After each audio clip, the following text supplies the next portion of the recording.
Hey, this is Dave with the Shepherd School, and we're going to talk a little bit about the Second Amendment, but not really the Second Amendment, because this Second Amendment fight is a very important fight, probably the most important fight we've had, in a long time. But it's still just a symptom of an underlying problem, and I truly believe that until we fix the underlying problem, we're losing. Okay, and so this is part of an article that I've got on the website entitled "Why We Are Losing and What to Do About It." Okay? Now, looking at the situation, I don't see how you can come to any conclusion other than conservative America is losing all the big fights. If you look at the freedoms that your grandparents have, look at the freedoms that you have, and then extrapolate out the direction we're moving and the freedoms that your kids are going to have, you know, we're losing. There's just no way to say it. When I was in high school, I carried a pocket knife every day. Didn't think about it, right? It wasn't no big deal, But the other day I had to go to the Social Security office, and as I'm standing there, and they got a bunch of little thugs in security uniforms, accosting everybody. I had to, I got a pocket knife. What do I have? Whatever. During hunting season when I was in school, kids would have shotguns in the back of their car. You know, Today kids are getting expelled for drawing a picture of a gun. A little kid just the other day was playing soldier, playing protector of the world, and he was imagining, he was playing all by himself, and he was imagining there was a box with all the evil in the world in it, and he threw an imaginary play grenade in it, and went, psh, and in one fell swoop, this kid was imagining himself being the hero and destroying all the evil in the world, and got in trouble for it, got suspended for it, right? Seems to me like we should take that kid and be like, we probably need to help you get a little bit more realistic about destroying evil, but I'm glad you're trying to do it, right? Now, this can very quickly turn into a rant about who's to blame for the slide into tyranny, and that's not what we're doing, right? I just want to kind of let you know what my thoughts are and why we're losing the culture war and some steps to take to win it. Now, nobody's going to watch this or listen to this other than two kinds of people. People like me, that agree in conservative issues, and hardcore liberals that hate it, right? I'm not talking to you today, thinking that you're some middle of the road person, because just the odds are you're not, right? You've probably already made the decision. But what happens is, one thing, by us, conservatives talking to each other, we can sort of foment a public opinion, because as I talk to you, you can take the best parts of my argument and use when you do talk to those people in your life that are undecided. And the same thing when I talk to other pro-gun, pro-liberty, pro-constitution folks, right? So take what works out of this and throw away the rest, and that's just the way it is. All right, now let's first understand that whether we like it or not, whether we want it or not, we're engaged in a cultural war, and that war is fighting over the soul of our country. And it's not, as the media likes to claim, about Republicans and Democrats. I don't care one bit about the Republican Party or one bit about the Democrat Party. They've proven time and time again that they do not care about the issues. They do not care about the country. What they care about is their own power, right? And therefore, they are irrelevant to this discussion. What is important is to look at the difference between conservatives and liberals, all right? Now, if you look at the definitions, conservatives want to keep the structure of this country, the what it believes in, the way that it works, the laws, or they want to move it back to a way that it used to be. I am a constitutional conservative who would like to move the country back in its laws to about, 1790, right? Liberals, on the other hand, want to change the fabric of our country. They want to move it to a more socialist society in this country. But if you're not looking at this country, looking at other countries, the term left, liberal means that, you don't like your country the way it is. You want to change it. You want to progress. You want to move on, right? Now, if I was, living in Nazi Germany, I would be a liberal. because I don't believe in National Socialism, and I'll be trying to change that, right? If I lived in communist Russia in the 70s, I'd be a liberal because I'd want to change that, okay? But in this country, I'm a conservative because I want to go back to the principles, the bedrock principles that this country is founded upon. You know, the progressives in our society have been very good at demonizing conservatives, and they love to use the term compromise. I hear all the time on the news, the Republicans won't compromise. The Republicans won't, they don't want to debate. They want to lock everything up. They don't want to compromise. Well, guess what, dude? Compromising isn't what they're talking about. Compromising is both sides give up something. When liberals say compromise, they say we want everything, but we'll settle for a little bit, right? Let's look at gun control. We like the laws as they are, but what we really want is to go back to the way they were in the 20s. Now, nobody wants crazy folks to have guns, right? And if we were to do gun laws the way conservatives want, we wouldn't have to worry about that. But, we don't control that issue. But, so the liberals say, let's have universal background checks, right? And even the NRA is compromising on this issue. And let's say, okay, we'll have universal background checks. All right, now, that is moving from the way it is to more regulation, to more, what the liberals want, which is no guns at all, right, in civilian hands. So what do we get out of that? Nothing, right? What we've done is moved one step further toward no civilian-owned guns. What do we get? Nothing. A true compromise would be, okay, universal background checks, we can go for that, all right? We don't think it's the most effective thing in the world, and so, we want you to compromise. We want you to give us something.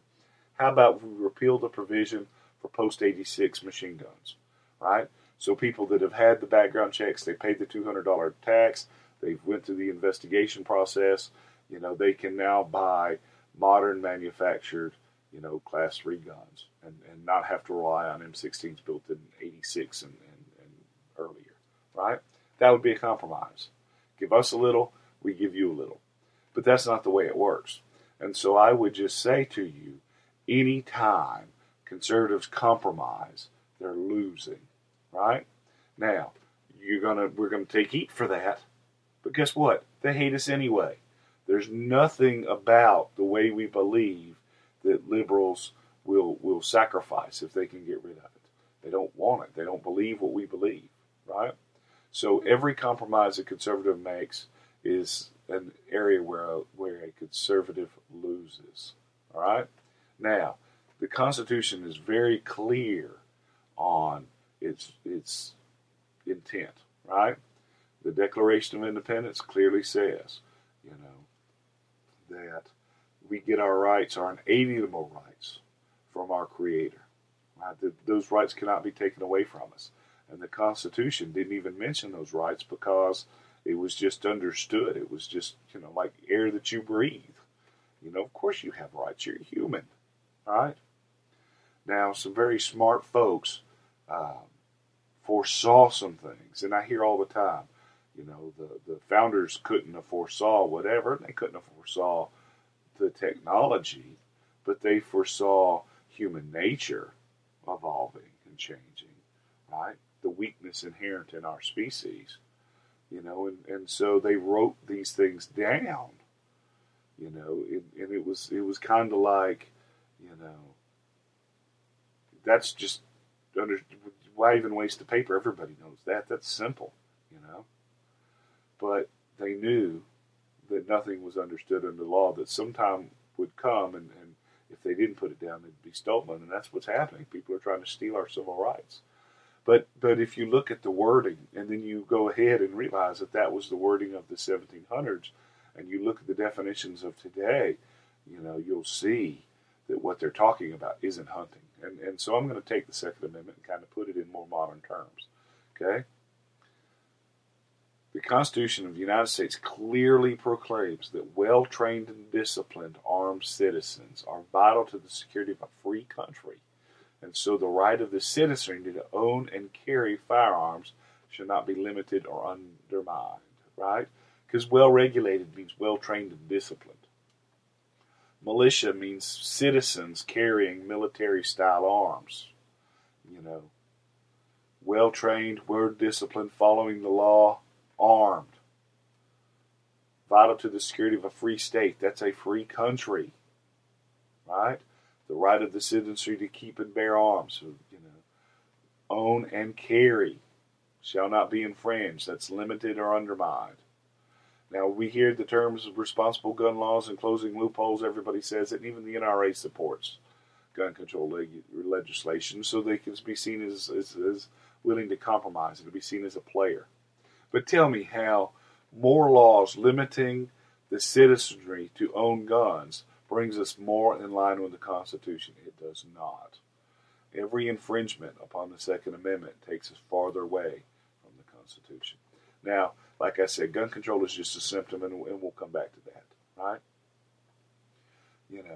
Now, as a conservative, I believe that the government is formed to protect my rights, right?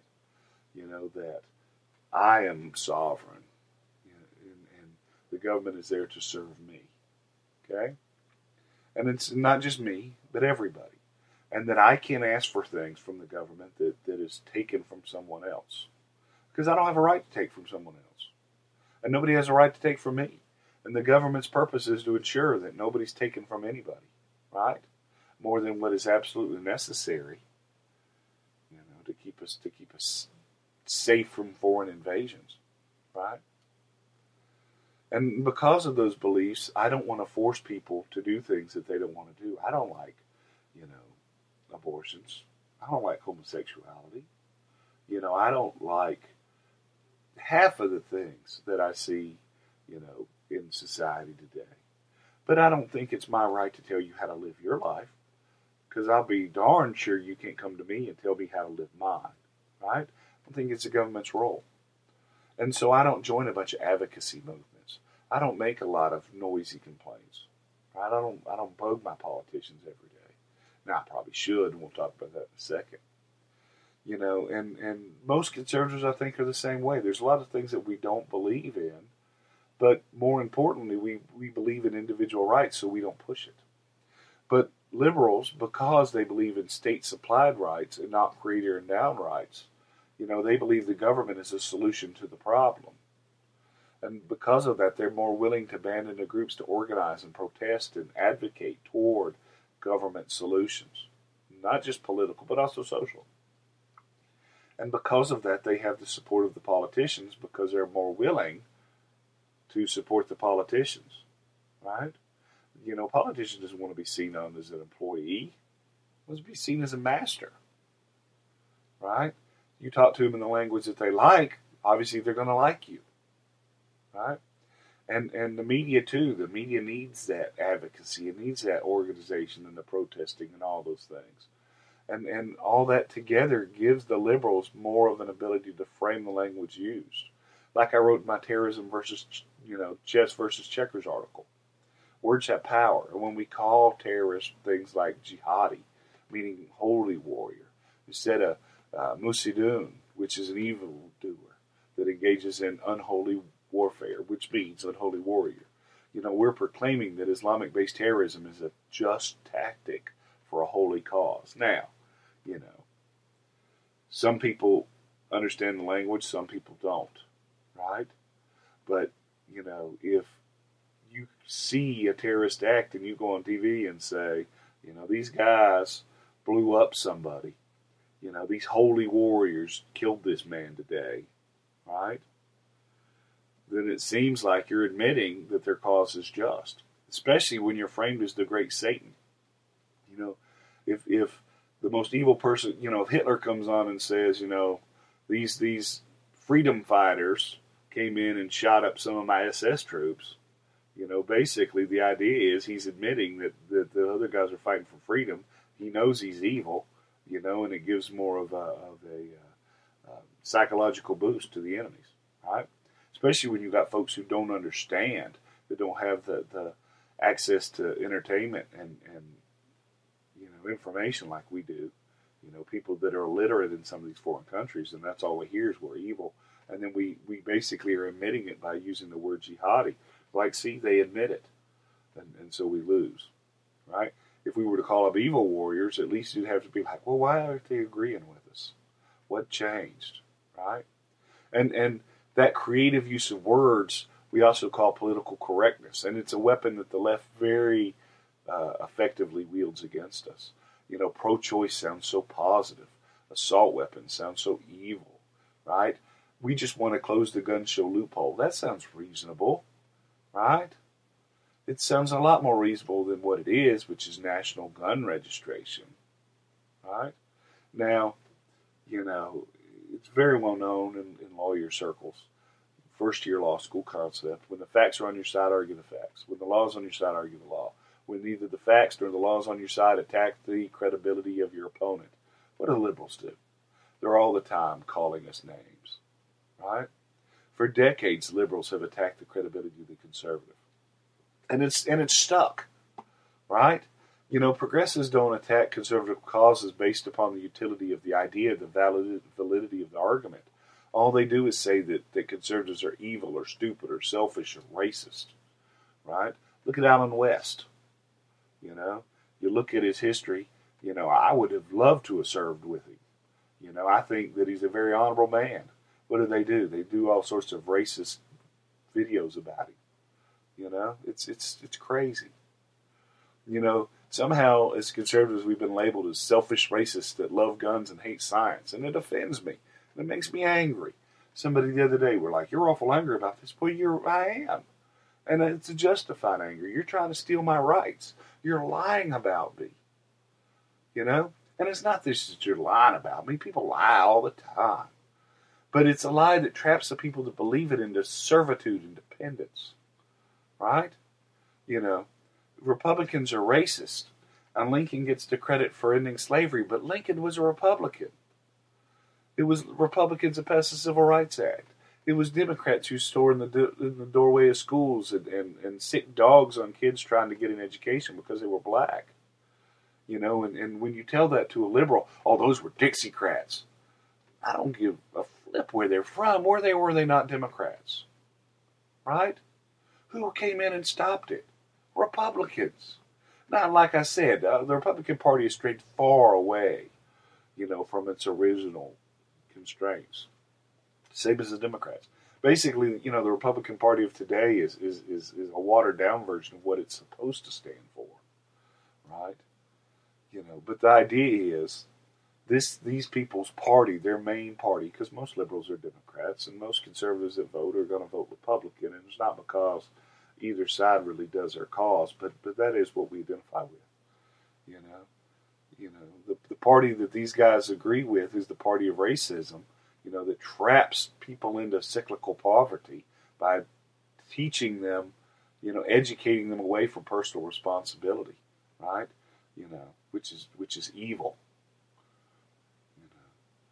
But they call the other side that actually fights against it, who think of people as equal, who think that everybody has the ability to succeed in life if they just work hard enough and they try hard enough and they get smart enough, knowledgeable enough. That wants to keep the doors open to that. Somehow they're racist. That's not true. Anybody who looks at it from a rational perspective knows it's not true, right? And recently we talk about gun control. We go back to gun control. We talk about shootings in schools, right? What are schools? Gun-free zones. Nobody's allowed to have guns except for the bad guy. In rural Tennessee County not too long ago, there was a threat of somebody going to come shoot up a school. Quick word got around. Now this is rural Tennessee, And soon up in the hill overlooking the school, you see a whole bunch of guys on four-wheelers in camouflage, right? The police went up there, talked to them, and news media went up there and was like, oh, they're just hunters. Well, guess what? You can't hunt within 1,000 feet of a school, right? It ain't, hunting season for this kind of weapons that they had, And it was amazing that all those guys were fathers and uncles of the students. Believe what you want. But there wasn't a shooting that day, and those hunters were if they were hunters, and like I said, believe what you want, they're a lot closer to being part of the solution than part of the problem, right? We're not looking at things based upon the best way to solve it. We're looking at things the way it makes you feel. Look at with gun control. The conservative viewpoint is based upon basically two prongs, and neither one of them is emotion. The first one is guns aren't the problem, killers are the problem. Let's deal with the killers. Let's deal with the criminals. And then let's enforce the laws on the books before you add new laws. Neither one of those, though, are touchy-feely or make people feel good, and therefore they're not being looked at, by the liberals. And let's give you an example. You look at the FBI statistics. FBI statistics will say that the background checks have prevented over 700,000 felons from buying guns. And the liberals jump on that. Oh, look, background checks work, right? And it's impressive. And it makes you think, if you're not looking at the facts or you're just looking at the emotions, a stronger system is going to prevent even more felons from buying guns, right? However, think about it. A felon cannot own a gun, right? Because he's a felon. He walks into a gun store, goes to a gun show, talks to a dealer at a gun show. How many of y'all go buy a gun and don't pick it up, right? So a guy goes into the store, hey man, I want to look at that Smith. Guy gets behind the counter, gets Smith, hands it to him. He looks at it, maybe dry fires a little bit. Say, yeah, that's what I want, man. By the very act of him putting that gun in his hand, that puts him in possession of the gun, right? A felon in possession of a firearm is a felony, right? But in order to buy it, he's got to have a background check. On the background check, he has to write his name. He has to sign it. He has to put his social. He has to put his address, right? He has to show a driver's license. That driver's license has to match up with where he lives, right? And he has to check mark a little box that says, I am not a felon. And right underneath that box, where he signs, it says, lying on this form is a felony punishable by 10 years in prison, right? Guess what? In my state, when you do all that, you also have to give a thumbprint. So here a guy, he comes in, goes to a gun store. Most gun stores have cameras. So you probably have a camera. You might not, but you probably do. They're not just going to do the gun background check automatic. The clerk's got to talk to him. So they got to testify the testimony of the clerk. They've got the man's own signature. They've got his thumbprint. They've got his driver's license, right? Seems to me that a felon, strike one, in possession of a gun, strike two, who's committed perjury on this form, felony strike three, pretty easy to prosecute. Pretty hard evidence, right? Pretty easy, right? You want to guess how many of those 700,000 felons that broke those two different federal gun laws were convicted? We ain't even going to go there. How many do you even think were prosecuted? None of them. That's right, none, right? But the ATF and the federal politicians want a national-wide gun registration so they can close that gun show loophole that nobody understands. They're not telling you the facts on. And nobody's even seen the text of a bill to do that. But they put out these polls that say 90% of Americans agree with it. Let me tell you about the gun show loophole. If you sell guns with the purpose of running a business at a gun show or at a store or out the back of your car, you have to have a federal license. If you don't, you're a felon. If I buy a gun and I sell it, and my whole sole purpose of buying that gun to sell that gun is to make a profit, I have to have a federal license. If I have a federal license and I sell a gun, I have to do a background check. I have to. The gun show loophole is private sales between individuals. Private transfers. That's my daddy giving me my granddaddy's gun, or me giving my boy my gun. Where the guy next door says, man, I'm kind of hurting for some money. I really don't use this gun anyway. I'm going to sell it to you. Okay, dude, I'll give you some money. Right? Private sales. And the only way to regulate private sales is if we know who's got the guns, to know when they got transferred. So to have a gun show loophole closure, you've got to have a nationwide gun registry. Right? But they're not telling you the facts. They're telling you the emotions. They're playing with your emotions. And we're losing. Right? And like I said, guns are just a symptom. Let's look at the underlying cause. I'll tell you why we're losing. Number one is only the extremes are educated about the issues. It's been socially unacceptable to discuss politics for some time. You know, kids go to school and they love to learn, but then they go to school and it's very quickly where they find out it's not cool to love to learn. It's cool to, I don't like school, right? You know, I got a great wife. She puts up with a lot of stuff, right? But she don't listen to what I talk about, right? Man, that's just too much to know, right? It's the only people who understand the issues are the people on the far ends of the issues, right? The majority of people don't know, and they don't care, right? And I'll just tell you, if you know what's going on, you are angry, right? If you're a conservative and you understand what's going on, you're angry. But the reason nobody's angry is because nobody knows. So that's a problem. That's one of the reasons we're losing. Second reason is we've lost the ability to define the issues. Progressives create these media frames to define what is good and what is evil, and they use these suggestive terms. You know, they don't present information to you without a bias, and that's okay. Everybody's got a bias, but then they claim to be non-biased when they are, right? We don't get to define the issues. We don't get to define the terms used, and so the deck is stacked against us because the terms that are used against us makes us sound bad. Next is we rely primarily on the facts, while progressives rely primarily on emotion, right? And since the majority of folks don't understand the facts, facts are hard. They don't have critical thinking skills because it's not taught anymore. Emotion is winning, right? Don't tell me the facts. That hurts my brain. Tell me everything's going to be okay. Tell me what you need to do to make me safe. Right? We're losing because of that. We fight amongst ourselves for minute differences, while progressives, they band together under big, large umbrella organizations. Look at jihadism. Look at Islamist terrorism, the Islamist factions and causes and beliefs. Right? They are killing their own kids for walking around without veils, right? You know, for having boyfriends. You know, stone you to death for being homosexual. What the heck do they have in common with the militant liberal homosexual advocacy? They both don't like conservatives. You know? And so they band together because I guess they figure once they get rid of us, then they can go after each other. I don't know. Maybe they don't think that far. You know, but everything that a liberal believes in is antithetical to the Islamist cause. But the liberal media, everybody is pushing, this Sharia compliant systems, because they don't want to be seen as racist or whatever. I don't know, right? And that's what Bin Laden was able to do. You know, Al-Qaeda really doesn't have a lot of power, really didn't have a whole lot of anything except for some money, and didn't have a whole lot of people. You know, he wasn't good at doing anything other than saying, I don't care what everything you believe as long as you hate America and Israel and you're willing to attack them.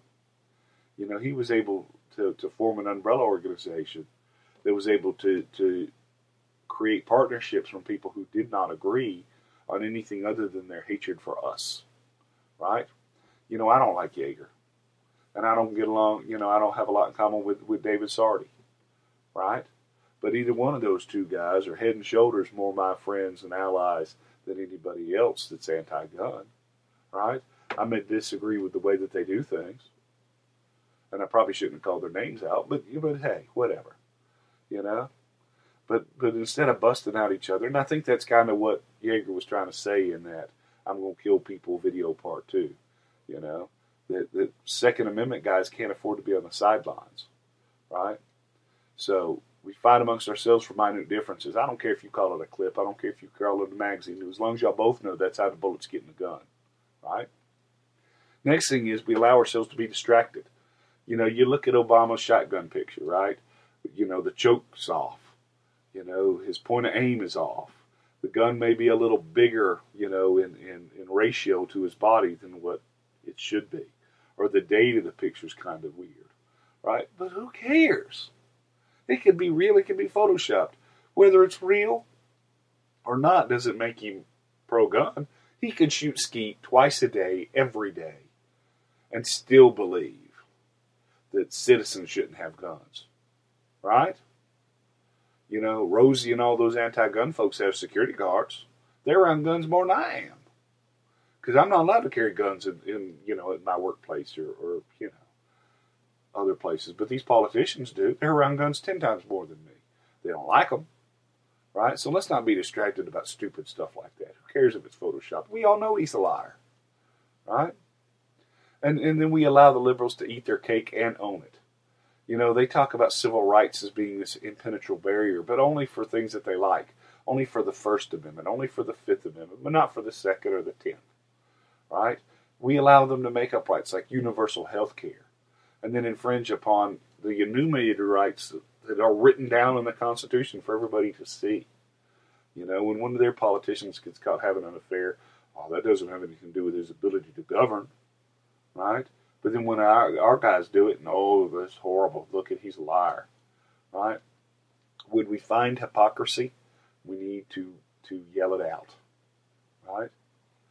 You know, and additionally, and I'm not going to say this is why we're losing because it makes us who we are, but in the Declaration of Independence, it was very clear that reasonable citizens, Americans, people who believe in the Constitution, and they didn't have those things at that particular time, but they had those same beliefs. The people that hold the beliefs that I do not go to war for light and transient causes. That we'll take some level of tyranny before we go to war because we don't want to hurt anybody. And that isn't why we're losing. I think it's part of our strength, but it does put us at a tactical advantage when we're dealing with people that do not have a moral code, that are willing to lie and cheat and steal, who think that the end goal is more important than the way that they get there, right? And that's the problem as I see it. And I welcome any comments, and we can discuss this because I think we need to discuss this. We need to figure out why we're losing so we can figure out how to win. But anytime you talk about a problem, you need to talk about a solution. Here's what I see as a solution to those problems. The first thing is we band together under the umbrella of the Constitution. If a cause, group, idea, person, believes in the Constitution and supports it, then I think we should support them, even if it's not our pet cause, right? Let's band together by what we agree on. And then we need to educate in small bites without drama and by living the example. We don't need to be preaching to people and putting them off, but we need to live by what we say. And I think we do that. We need to use feelings. Now, I'm a rational person, and that whole idea kind of is distasteful to me because I believe the measure of an idea is in its truth and not the feelings that it invokes, right? That if you come to me and I disagree with you and we talk and you convince me your way's better, I'm going to change. I don't think that's flip-flopping. I think that's growing. If you're the same person at 30 that you are at 20, then you've wasted 10 years, right? I think as humans we need to keep growing, and we grow by rational discourse. But as a father, I can't let my distaste for that tactic lead my son into slavery. If the people aren't smart enough to be educated, they don't want to be educated, then we're going to have to get them on our side by saying, how does it make you feel that that's happening, right? We need to become loud and insistent. We must let our elected officials know that we're in bigger numbers than the polls want us to show, right? There's a lot more of us, than the liberals are willing to admit. And there's less of us every day. So it's important that while we have the numerical advantage that we use it. And then we need to call out their lies. And we need to demand all our rights. We need to stop caring about if somebody's uncomfortable because they disagree with us. Because they don't care if we're uncomfortable. They're trying to make us extinct. They're trying to destroy the conservative viewpoint in America. And they're doing a good job about it. And if you don't believe me, go talk to any college freshman today. I used to teach college, and I'm taking a college class now, and the kids today, they don't have a clue. Some of them do, but it's rare, And if we don't do something now, there's not going to be a lot of us left. And then lastly, I think we need to prepare, we need to practice, we need to plan, because, if we fail at this, if the liberal cause wins, then the lighthouse falls and the world becomes a dark, dark place. And amongst everything, we can't allow ourselves to be disarmed. You look at it, only a tyrant would order billions of rounds of ammo and thousands of personal defense, automatic weapons, and then claim those lesser weapons, same design but semi-automatic, are assault weapons when they're in the hands of ordinary citizens. Why do you need to be better armed than me, unless you're planning on attacking me? Because I don't plan on attacking anybody. If you know me, you've listened to my writing, you've heard me talk, whatever, you've met me, you know me in person. You know that I'd rather talk, discuss problems. I want to help people. I want to come to rational solutions with a win-win. I hate violence. And I don't want to hurt nobody, don't mean ill will to anybody. How many times have I said, you break in my house, you steal my TV, you can have the TV. You come down the hall where my family is, we're going to have a problem. Because I don't hurt people over stuff. Okay? But I'm not going to live as a slave. And as long as I breathe, my son will not have his birthright of civil liberty stolen. He's not going to be a slave. It's just not going to happen. And I hope more than anything that we can resolve this. That we can let these guys know, what it's like to be an American, to believe in the Constitution. Right? And I hope that, my last prayer is not the prayer of the gunfighter. But if it is, I just pray that the Lord makes me fast and accurate, that He lets my aim be true and my hand fast on those that will seek to destroy me. I pray that He grants me victory over my foes and those who wish to harm me and mine.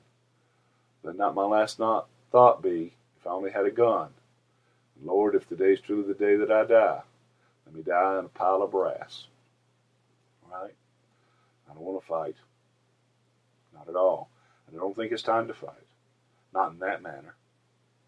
But I do think it's time for us to figure out a united strategy, band together, and live by that strategy and fix these problems.